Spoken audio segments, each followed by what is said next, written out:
नहीं यहाँ ही बड़ ओडिशा रे गोटे बड़ दुर्भाग्यजनक कथा जोठी भारत वर्षर केंद्र सरकार माननीय प्रधानमंत्री नरेंद्र मोदी जड़े आदिवासी महिला को ओडिशार राष्ट्रपति प्रार्थी हिसाब से घोषणा करिथिबा परिप्रेक्षी रे सेही ओडिशा रे प्रतिष्ठित राज्य सरकार गत 8 तारिख जून मास 2022 मसीह हठात राति गोटाए बड़े चित्रकोंडा पीएस अंडर संपृक्त थिबा जड़े डीएसपी तांकर पुलिस फोर्स नहींकरी जेभली भाव में आपंकर village RSC 13 under Chitrakonda PS रे अच्छी सेठी जेभली भाव में राति गोटाए बड़े 4 जन महिला को बर्बर चित्र भाव में करी बाड़ेले ता भितर 4 जन महिला थिले जड़े हेले आपंकर सहिता खिला आउ जड़े हेले मैना खेरा आउ जड़े हेले चंद्रा खिला आउ जड़े हेले भगवती खिला एमानक भितर जड़े होउचंती गर्भवती महिला आउ जड़े होउचंती गोटे अंडर एज झील 17 वर्षर जड़े झील तांकु जेभली भाव में बर्बर चित्र भाव में आक्रमण करिसंती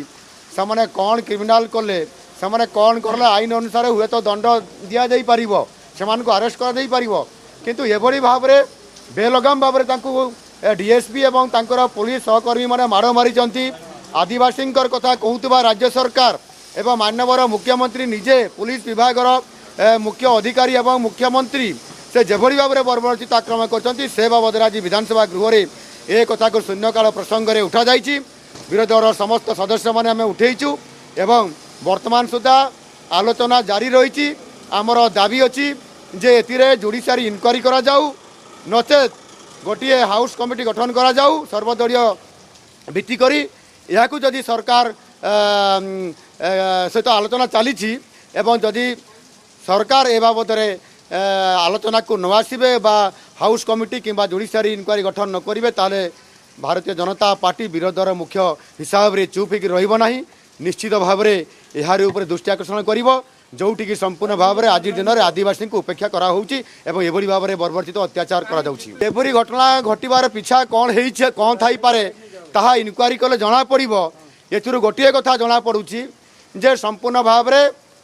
ओडिशा सरकार आदिवासी माननकु भल पाउनाहांती आदिवासी माननक पई विकास काम करूनाहांती आज पर्यंत आप देखंतु माननीय मुख्यमंत्री टीएससी कमिटी गठन करले नहीं ट्राइबल एडवाइजरी कमिटी जहाँकि मुख्यमंत्री तार चेयरमैन अच्छा आदिवासी मानकर स्वच्छ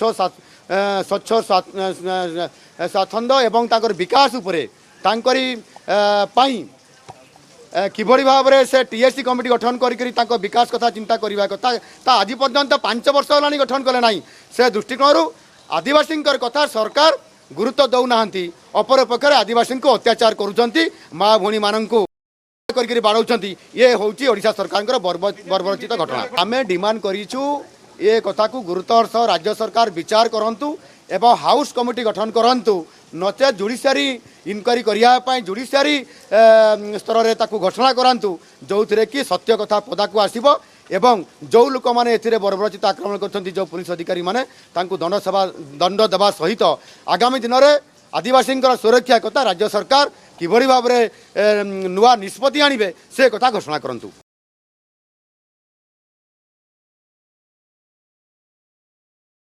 एक्चुअली ये जो स्कल्पचर किया है हमने जो नेशनल एम्ब्लेम का ये हमने सारनाथ का जो रिप्लिका है उस पर से ये पूरा स्कल्पचर बेस्ड है उसी का सेम रिप्लिका हमने की है।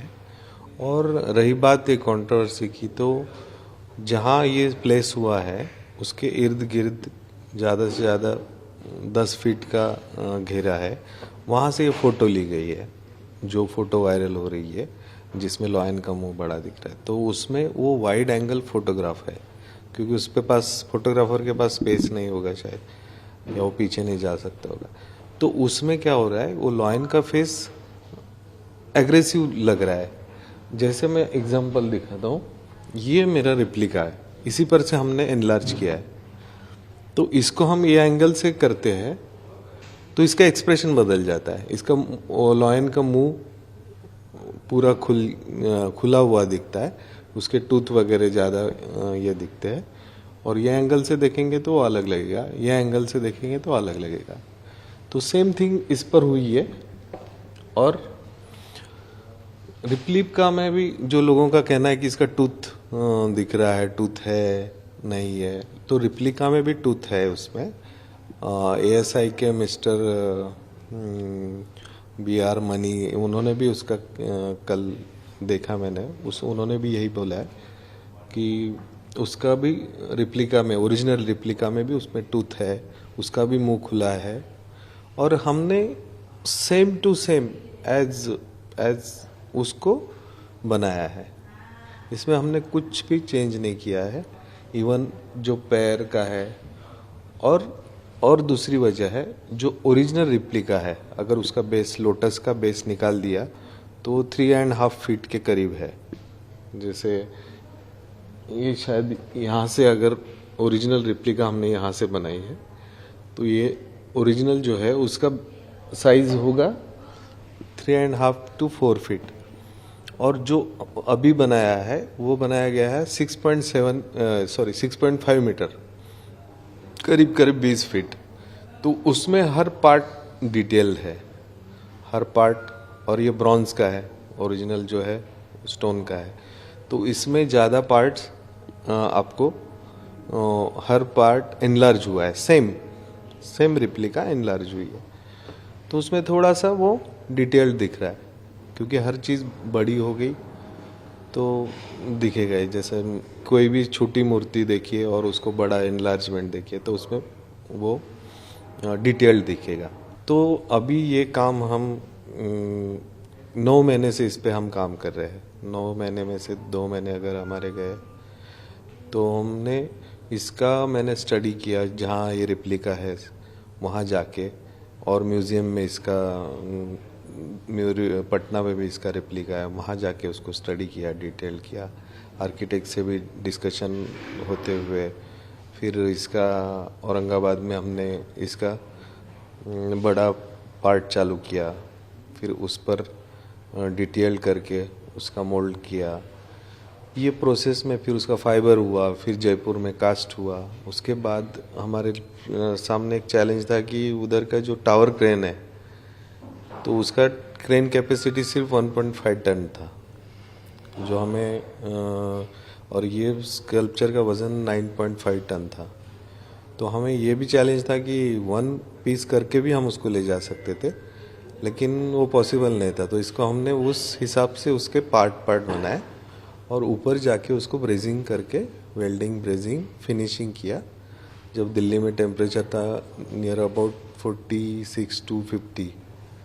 तो उसमें पूरा हमने इतना एफर्ट्स लेके, मेहनत करके, मेरे साथ मेरी टीम, इवन जो टाटा के लेबर वगैरह, वो सब इसके पीछे हंड्रेड्स ऑफ लेबर्स काम कर रहे थे। तो ये सब इसमें पूरी जी जान लगा दी थी, और मेहनत करके ही आर्ट को सेटिस्फेक्शन हमें मिलता है। आर्ट में पूरा डिवोशन हमने दिया है। ये मुझे बिल्कुल, मतलब ये मेरे समझ से परे है, क्योंकि आर्ट ऐसी चीज़ है, आर्टिस्ट का वाकई में कोई धर्म नहीं होता। आर्ट गिफ्टेड होती है, गॉड गिफ्टेड ही है, मैं मानता हूँ उसको। क्योंकि आर्ट ऐसी चीज़ है, उसको वो किसी विशेष के लिए काम नहीं करता है, वो पूरा डिवोशन होता है उसके लिए, उसका वो मेडिटेशन होता है। अगर वो आर्टिस्ट इन्वॉल्व, कोई भी आर्ट, मैं नहीं कर रहा हूँ स्कल्पचर, आप संगीत ले लीजिए, म्यूज़िक लीजिए, क्लासिकल, होकल, सूफियाना, जो भी, वो इतना उसमें डिवोटी है। और मैं 30 साल से काम कर रहा हूँ, और मैं भी कोशिश करता हूँ कि मैं एक स्कल्पचर में इतना इन्वॉल्व हो जाता हूँ तो मुझे भी पता नहीं चलता है कि, और हमारा टारगेट होता है वहाँ तक हम उसको ये करते हैं। उसके बाद अगर ऐसा होता है तो अच्छा नहीं लगता है। तो पता नहीं ये सब क्यों हो रहा है, ये मैं भी नहीं जानता।